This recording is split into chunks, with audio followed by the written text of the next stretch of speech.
Сайн бацхан нөхдөдөө өнөөдөр хичээлээр зураг боловсруулах технологиг судалцгаая. Энэхүү зэрэг судалснаар зураг анзлах, татамжтай зураг анзлах, зургийн алслалт болон өнгөтэй харьцаж сурцгаана. Нэгдүгээр сэдв зураг анзлах. За зураг анзлахтаа өнөөдөр эхлээд үндсэн дээр бэкграунд зураг тавьж өгцөх бай. Бэкграунд зургийг тавихтаа өнөөдөр төвлөсний rectangle select хэсгийг ажиглая. Зураг сонгож өгөөд эдит засгийн copy хэсгийг хуулж аваад үндсэн layer дээрээ эдитсний paste засгийг буцаагаад буулгаж өгнө. За зургийн хэмжээ тохиолж өгөхдөө булангаас нь татах юм бол зургийн хэмжээ өөрчлөлтөг байгаа. Гэхдээ шууд татах юм бол зургийн харьцаа ингэж алдагддаг учраас shift тавьчихтайгаа цуг ашиглах юм бол зургийн харьцаа алдагдахгүйгээр зөв хэмжээгээр томорч жижигч өгч байгаа.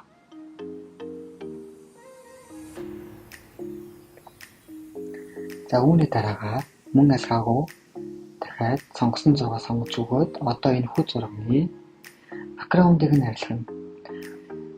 Үндсний өнгөтэй жишээлбэл хар болон цагаан өнгөний бэкграундтай байвал зургийг арилгахдаа Magic Wand засгийг ашигладаг бол иймэрхүү олон өнгө холдсон байгалийн зураг дээр Magic Wand-ыг ашигладаг юм. Тиймээс бид нэр төвлөсний Lasso Select гэсэн хэсгийг ашиглаад сонгосон хэсгээ бид арилгаж өгөх болно.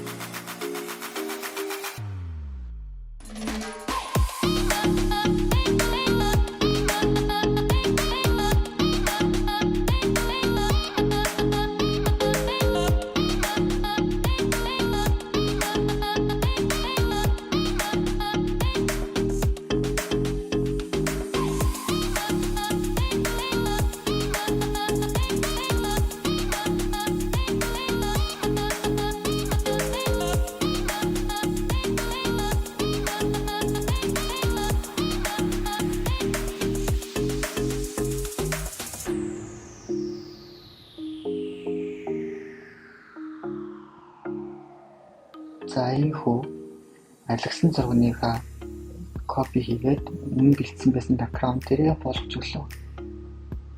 Мөн ялгаагүй дараагийн зургийнхаа бэкграундыг арилгая.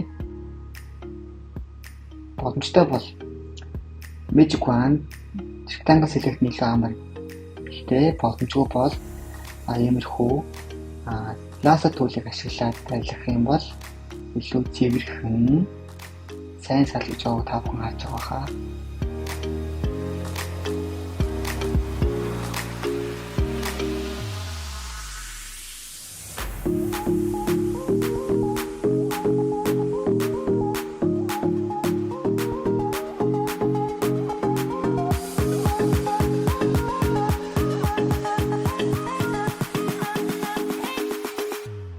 Яман ялгаагүй болгож өглөө.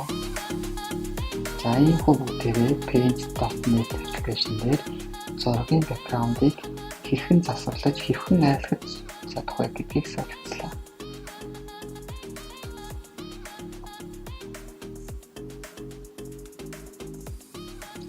За татамжтай зураг ашиглах.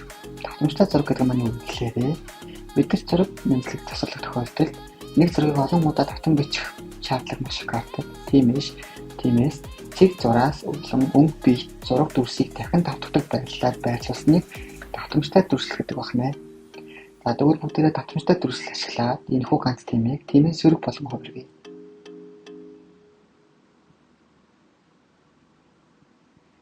За layers-ний new layers-гээ шинэ хуудас үүсгээд өмнө болсон байсан темийгээ copy хийгээд дахиад нэг үүсгэлээ.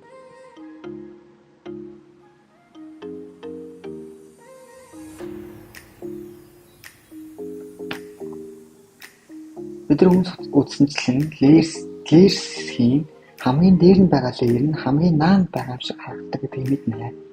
Тиймээс олон давтамжтай зураг ашиглаж байгаа тохиолдолд аль layer нь дээр байгаас хамаараад тухайн зураг маань хэр бодиттой харагдана гэдэг нь шууд хамааралтай байдаг учраас энэхүү тиймээс хяндлахдаа би аль нь хамгийн наанд харагдахгүй юу, аль layer нь хамгийн дээр байгаа гэдгийг ингээд дээр доор нь харуулж анзаарч байна.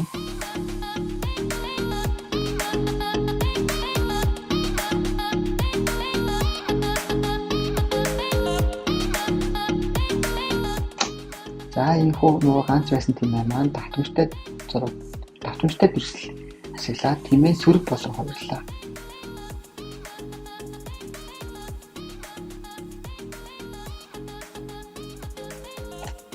За зургийн алслалт. Зургийн алслалт гэж юу вэ гэхлээр аливаа зүйлийг наан болон цаана байрлахад ойр байгаа нь том, хол байгаа нь жижигхэн харагддаг та бүхэнд нь.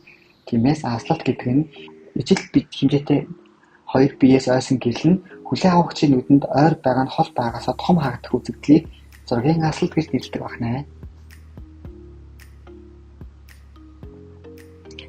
За тиймээс бид нар наан байсан ганц тиймээ лейерсийнхаа хамгийн наан хаагуулахын тулд хамгийн дээр байрлуулж байна. Ингэснээр энэхүү тэмээний толгой маань цаана байгаа тэмээ сүргнээс наан байгаа юм шиг харагдаж байна. Мөн бид нар тухайн тэмээний сүргээс гадна илүү цаана уулын толгойд дээр өөр тэмээ сүрэг явж байгаа юм шиг зохион байгуулъя. Тэгхийн тулд мөн алгаагүй шинэ хуудас үүсгээд тэн дээрээ тэмээгээ буулгаж өгнө. Мэдээж хэмжээ жижигхэн болгоно. Учир нь цаана байгаа учраас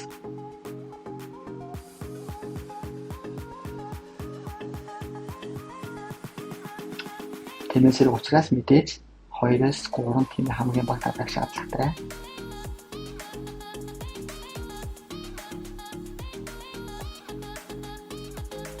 За энэ хүү цаана байгаа тэмээ сүрэг маань наан байгаа тэмээ сүргнээс илүү хол байгаа юм шиг харагдаж байгаа нь та бүхэнд харагдаж байгаа хаа. Энийг зургийн алслалт гэдэг байна. За өнгөтэй ажиллах.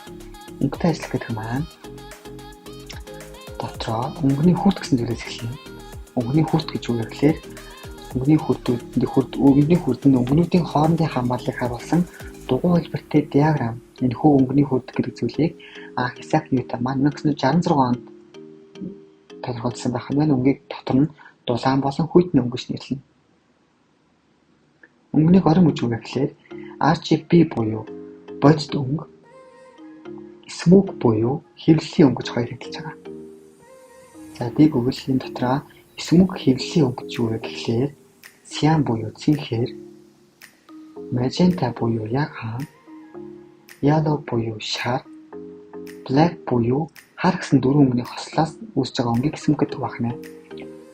За дүрсэлж байгаа хэрэглэж байгаа өөрөө сонгох зүйтэйч энэхүү smoke өнгөний тохиргоог бид нэр болж өгвөл хэвлэлээр ашиглуулах төхөөрөмжтэй байдаг. Эсвэгээрээ бодит өнгө буюу RGB-г хэвлэлээс бусад тохиолдолд ашиглах юм бол илүү үр дүнтэй гэж үзэгддэг. RGB гэдэг маань red, green, blue гэсэн гурван өнгөний хослол байна. RGB болон smoke өнгөний харгалзаа.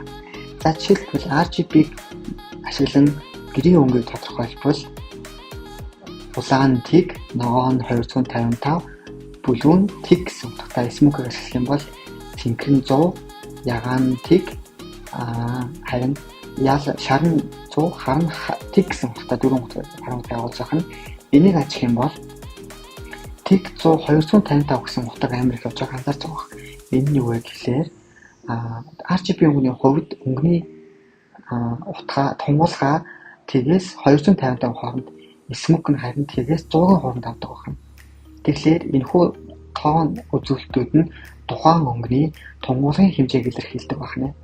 Тунгуулга гэдэг нь юу гэхээр ер нь бол тиг байх юм бол тэр өнгө маань ерөөсөө хаагдахгүй, ашиглагдахгүй. Жишээлбэл 255 эсвэл 100 байх юм бол тухайн өнгө маань тэр чигээрээ ашиглагдана гэсэн утгатай. За жишээлбэл RGB дээр улаан өнгө нь 255 буюу бүтэн орох юм байна. Гэрийн өнгө нь 128 буюу арай бүтгэн орно.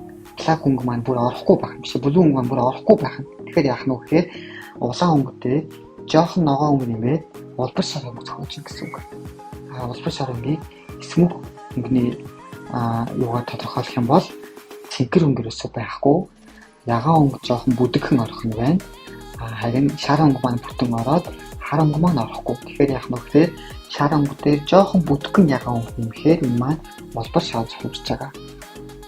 Гэх мэтчлэн RGB-ийн ногоон улаан ногоон цэнхэр гэсэн гурван өнгийг тэгээс 255 орнд тунгуулгыг нь зохицуулснаар үүсдэг өнгөний горин байх нь байна.